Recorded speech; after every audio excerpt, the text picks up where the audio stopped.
The Brave Archer 2 is a sequel to The Brave Archer. Now, I consider The Brave Archer, the first one, to be a MovieFiendz favorite. So I really like that movie. I've seen it at least 3 times.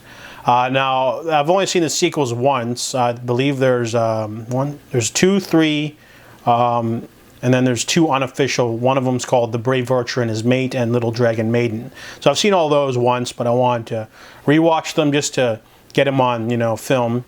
So, The Brave Archer Part 2 takes place immediately after the first one. We get a little bit of a recap in case you forget. But basically,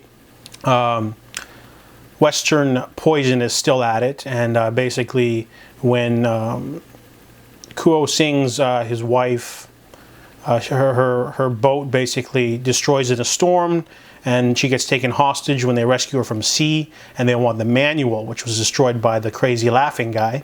So they gave him a fake manual, get the girl back.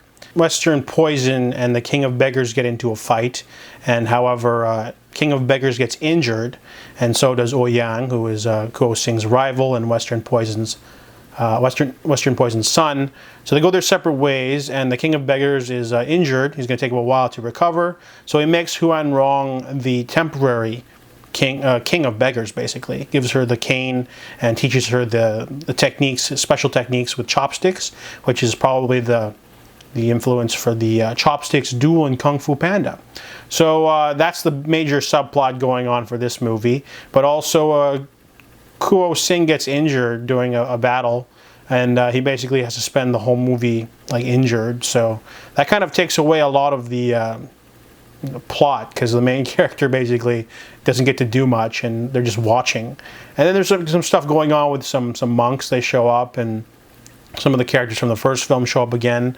But overall, The Brave Archer 2 just feels like a sort of like, it definitely has a sequelitis, sort of like, like this is just like a small entry with some of the characters, move on to the next one, because they sort of end this movie with a conflict leading to the next film, which is the Iron Palm Gang or whatever.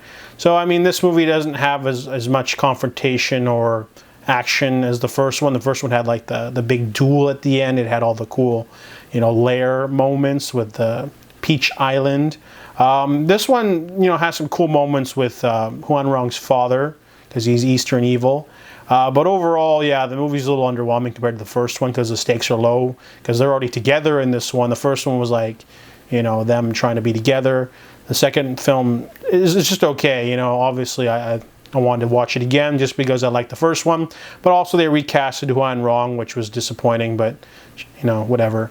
So I give The Brave Archer Part 2 a 6 out of 10.